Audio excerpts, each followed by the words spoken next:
Hi అండి, అందరికీ welcome back to my channel. ఈరోజు పొదరిల్లు సీరియల్ అయితే చాలా ఇంట్రెస్ట్గా ఉంది. చివరి వరకు ఈ సీరియల్ అయితే స్కిప్ చేయకుండా చూడండి, మీకు అర్థమైపోతుంది ఎపిసోడ్ ఏంటి ఎలా ఉంది అని చెప్పి. అయితే సీరియల్ స్టార్ట్ అవ్వగానే అయితే ఆలోచిస్తూ ఉంటారు, ఎలా కనుక్కోవాలి అని చెప్పి. అంటే గురూజీలందరూ చెప్పారు కదా ఊరు ఎక్కడికి వెళ్ళాలి, ఆ ఊరి పేరు ఏంటి అంటే వాళ్ళ నాన్న చెప్పడు, నారాయణ చెప్పడు. ఇంకా అన్నదమ్ములు ఆలోచిస్తూ ఉంటారనమాట, ఏం తెలుసా అని. పెద్దనాన్నకి తెలుసేమో అని చెప్పి ఆలోచించుకుంటూ ఉంటారు. ఇంకా నారాయణ చెప్పకపోవడంతో ఇంకా అయితే పనికి వెళ్ళిపోదామని చెప్పి పెద్ద అయితే బయటకు వచ్చేస్తాడు. ఈ బయటకు వచ్చేస్తే, ఎందుకు అన్నయ్య ఇప్పుడు నువ్వు ఇంట్లో నుంచి వెళ్ళావని అందరికీ తెలుసు, ఇప్పుడు నువ్వు ఈ టైంలో బయటికి వెళ్తే అందరూ నిన్ను ఏదో ఒకటి అడుగుతూ ఉంటారు, నువ్వు వెళ్ళొద్దు అని చక్రి చెప్పినా, లేదు ఎప్పటికన్నా వెళ్ళాలి కదా, నేను సమాధానం చెప్తాను వెళ్తాను అంటాడు. సరే నీ తోడుగా కన్నాను కూడా తీసుకెళ్ళంటే కన్న కూడా వెళ్తాడు. ఇంకా చక్రి చెప్పినట్టుగానే వెళ్తూ ఉంటే అందరూ, ఏంటి మాధవ ఎప్పుడు వచ్చావు, వెళ్ళిపోయావు కదా అని అడుగుతారు. సరే అని చెప్పి వాళ్ళ పెద్దనాన్న కనిపిస్తాడు.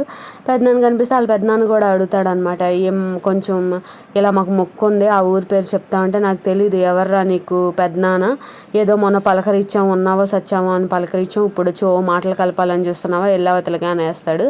సరే అని చెప్పి పట్టించుకోకుండా ఇంకా వెళ్ళిపోతాడు అనమాట. ఈ లోపల ఈ మనీషా గురించి అయితే వెతకడానికైతే వాళ్ళ బావ వాళ్ళు వస్తారు, ఒడిస్సా నుంచి వస్తారనమాట. అయితే ఎతుకుతూ ఉంటారు. ఇంకా బన్సీ చూసి ఇట్లా వెతకడానికి వచ్చేస్తున్నారు మనీషా మనల్ని, మనం ఏం చేద్దాము, ఎక్కడికి పారిపోదాము, ఇక్కడైతే ఉండకూడదు, మన ఇంటి అడ్రస్ కూడా తెలిసేసుకున్నారు వాళ్ళు, వచ్చేస్తారు అనేప్పటికీ ఇంకా బన్సీకి ఎక్కడ తీసుకెళ్ళాలో తెలియక సైట్కి తీసుకెళ్తాడు, అంటే పెద్ద దగ్గరికి తీసుకెళ్తే ఇలా జరిగింది భయ్యా, ఇప్పుడు నేనేం చేయాలి, ఎక్కడికి వెళ్ళాలి, నువ్వే చెప్పు అని అంటే, సరే మరి అసలు నేనైతే ఎక్కడైనా ఉంటాను, ఆడపిల్ల మనిషి ఎక్కడ ఉంటుంది అనగానే, సరే నువ్వు మా ఇంటికి తీసుకెళ్ళి దిగబెట్టు అని అయితే చెప్తాడనమాట. ఇంకా ఈ లోపల చక్రి వచ్చి డిస్కస్ చేస్తాడనమాట వాళ్ళ అన్నదమ్ములందరితో, మనం ఎలాగెళ్ళాలి ఏంటి, ఇప్పుడు మనకు బాధ్యత పడింది, జీతం లేని బాధ్యత పడింది, దానికి జీతం ఉండదు, మర్యాద మాత్రమే వస్తుంది అని చెప్తా ఉంటాడు. ఏంటి ఆ జాబ్ ఏంట్రా, ఏంటి ఆ తిక్కలుగా వాగుతున్నావు ఏంటి అనేసరికి ఇంకా అప్పుడు చెప్తాడనమాట, ఇలా మనీషాని కొన్ని రోజులు మన ఇంట్లో చూసుకోవాలని అన్నయ్య చెప్పాడు అని చెప్పేసి. ఈ మధ్య దారిలో సరే అని చెప్పి అనుకుంటారు, మనీషా వస్తుంది, లోపలికి తీసుకెళ్తారు. ఈ మధ్య దారిలో అయితే వస్తూ ఉంటారనమాట, అంటే చక్రీను మాధవ వస్తూ ఉంటారు నడుచుకుంటూ.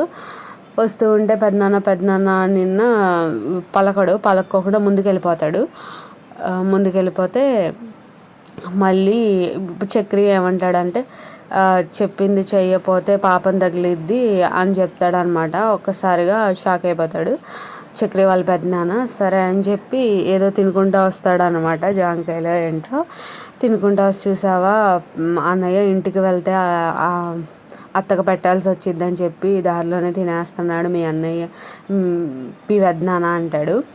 ఇంకా అప్పటితో షాక్ అవుతాడనమాట. సరే రారా అని చెప్పి పిలిస్తే ఇక మాధవ అయితే పరిగెత్తుకుంటా వచ్చి గుద్దుకుంటాడు వాళ్ళ పెద్దనాన్ని. గుద్దుకొనేసరికి ఏం జరిగిద్దంటే, ఇంకా జాంకాయ ముక్కలు, చేతిలో ఉన్న జాంకాయ ముక్కలు అయితే కింద పడిపోతాయి. అయ్యో నేలపాలైపోయినాయి అని అనుకుంటాడు. ఏంటి ఇంత కంగారుగా ఉన్నావు, ఏంటి పెద్దనాన్న నీకు తెలుసా అంటే, అవును పలానా రుద్రవరం వరంగల్ జిల్లా అని చెప్తాడు. కాగ్ని నువ్వు ఒక్కడివే వెళ్ళు, అందరితో వెళ్ళకు అని చెప్తాడనమాట.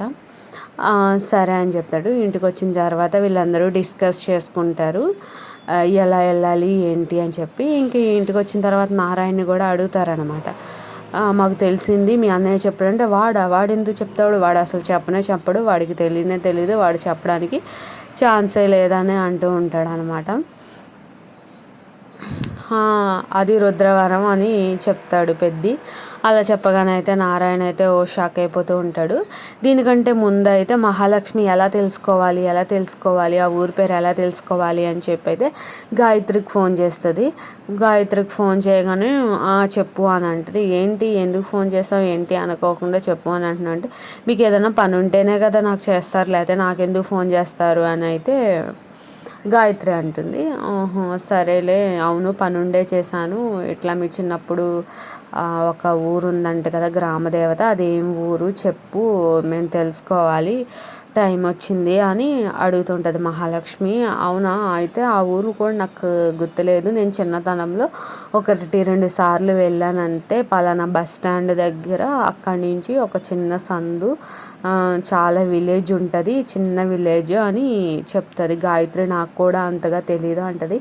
ఇలా చెప్తే అడ్రస్ కనుక్కుంటాం ఎలాగా అని చెప్పి మహాలక్ష్మి అంటది. సారీ మహాలక్ష్మి, నాకు ఇంతవరకే తెలుసు, నాకు తెలియదు అని గాయత్రి అంటుందన్నమాట. ఇంకా ఆలోచిస్తూ ఉంటుంది. ఈ లోపల ఈ చక్రి వస్తాడు, వీళ్ళ మధ్య డిస్కషన్ జరిగిద్ది. ఇంకా ఇదే అనమాట. ఫైనల్గా ఈ నారాయణ దగ్గరికి చెప్తావా చెప్పవా అని నారాయణ వస్తా అంటే చెప్పడంటాడు. సరే అన్నం వండావా అని అడుగుతాడు పెద్దిని. వండాను, పెడతాను ఉన్నాను అంటే, అక్కర్లేదు నేనే పెట్టుకుంటా అని నారాయణ వెళ్ళి అన్నం తీసుకొని కుర్చీలో కూర్చొని అన్నం తింటూ ఉంటాడు. చివరిగా అడుగుతున్నాను చెప్తావా చెప్పవా అంటే, నాకు తెలియదు, నాకు గుర్తులేదు, నేను చెప్పను అని అయితే నారాయణ అంటాడనమాట. ఇంకా సరే అని చెప్పేసి అడుగుతారనమాట. నువ్వు చెప్పపోయినా మాకు తెలిసిపోయింది, రుద్రవరం అనేప్పటికీ షాక్ అయిపోతూ ఉంటాడు నారాయణ. అసలు వీళ్ళకి ఎలా తెలిసింది అని షాక్ అయిపోతాడు. నువ్వు చెప్పకపోతే మాకు తెలియదు అనుకుంటున్నావా, మాకు ఎలాగైనా మేము తెలుసుకున్నాం అంటే, ఎవరు చెప్పారు మీకు అని అంటే, మీ అన్నయ్య చెప్పాడు రమణయ్య అని అనేప్పటికీ షాక్ అవుతాడు. ఇంకా అందరూ కూడా వెళ్ళాలి అని అనుకుంటారు. సరే అయితే ఏమైందంటే అయితే పెద్దోడిని ఒక్కళ్ళనే పంపించండి అంటే, పెద్దోడిని ఒక్కడనే పంపించమంటావేంటి, మేమందరం కూడా వెళ్ళాలి అని అనుకుంటున్నాము, అన్నయ్య ఒక్కడే కాదు మేమందరం కూడా వెళ్తాము అని చక్రికి స్వాకన్నాలు కూడా అంటారు. సరే మీ అందరూ వెళ్తుంటే నేను ఒక్కడనే ఇక్కడ ఎలా ఉంటాను, నేను కూడా వెళ్తాను అని చెప్తారు. అయితే వీళ్ళ పెద్దనాన్న ఏదైతే ఊరు చెప్తాడో రుద్రవరం, వరంగల్ జిల్లా అని చెప్తాడు కదా, అక్కడ అమ్మవారి పేరు ఏదో చెప్పారు, నాకు సరిగ్గా గుర్తులేదు, అమ్మవారు ఉంటారంట. అయితే జాగ్రత్త, అక్కడికి వెళ్ళేటప్పుడు నువ్వు ఒక్కడివే వెళ్ళు, ఎవ్వరూ వెళ్ళొద్దు, జాగ్రత్త మాధవ అని చాలా ఇదిగా చెప్తాడు వాళ్ళ పెద్దనాన్న. అయితే వీళ్ళ పెద్దనాన్న ఇదంతా చెప్పడానికి కారణం అంటే, నార్మల్గా అయితే వీళ్ళ పెద్దనాన్న ఇదంతా చెప్పడం అన్నమాట, చక్రి ప్లాన్ ఇదంతా.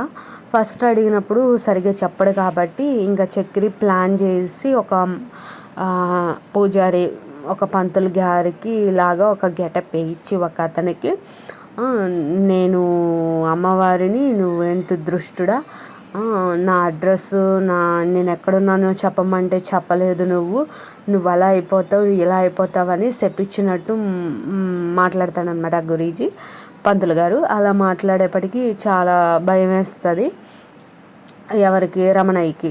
ఈ నారాయణ వాళ్ళ అన్నయ్యకి చాలా భయపడిపోతూ ఉంటాడు. ఇంక ఇలా జరిగింది కదా, సో అందుకని ఇంకా అడగగానే అయితే చెప్పేస్తాడనమాట. ఈ విషయాలు ఏమీ కూడా పెద్దికి తెలియకోకుండా బ్యాక్ సైడ్, ఇదేంట్రా మొన్న అడిగితే చెప్పలేదు, ఇప్పుడు ఎలా చెప్పాడు పెద్దనాన్న అడగగానే అని చక్రిని అంటాడు.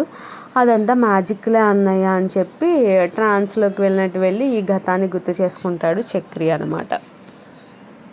ఇది సీరియల్ ఎపిసోడ్. రేపటి ఎపిసోడ్లో ఏం జరిగింది అని అంటే, ఈ తరువాయి భాగంలో అంత షాకింగ్ న్యూస్ అన్నమాట. నిన్ను చంపి జైలుకి వెళ్ళిన వాడు మళ్ళీ ఈ ఊరిలో అడుగు పెడుతున్నాడంట. వాడిని వదలను, వాడిని ఎలాగన్నా చంపేసి వాడి రక్తంతో నీకు అభిషేకం చేస్తాను చెల్లమ్మ అని ఆయన చెప్తూ ఉంటాడు సీరియల్లో, అంటే తరువాయి భాగంలో ఇలా మాట్లాడుతూ ఉంటాడు అనమాట. అంటే దీనికి ఫ్లాష్ బ్యాక్ స్టోరీ చాలానే ఉంది. అసలు ఫ్లాష్ బ్యాక్ ఏంటి, కొత్త ఎంట్రీస్ అన్నీ కూడా అవుతూ ఉన్నాయి. ఇప్పుడు ఈ ఫోటోలో చూపిస్తున్న ఆవిడే నారాయణ వైఫా, లేకపోతే అసలు ఏంటి గతం, వాళ్ళు స్టార్ట్ అవ్వగానే అన్ని ఆటంకాలే జరుగుతూ వచ్చినాయి అనమాట. ఏం జరిగిందో నెక్స్ట్ ఎపిసోడ్ మిస్ అవ్వద్దు.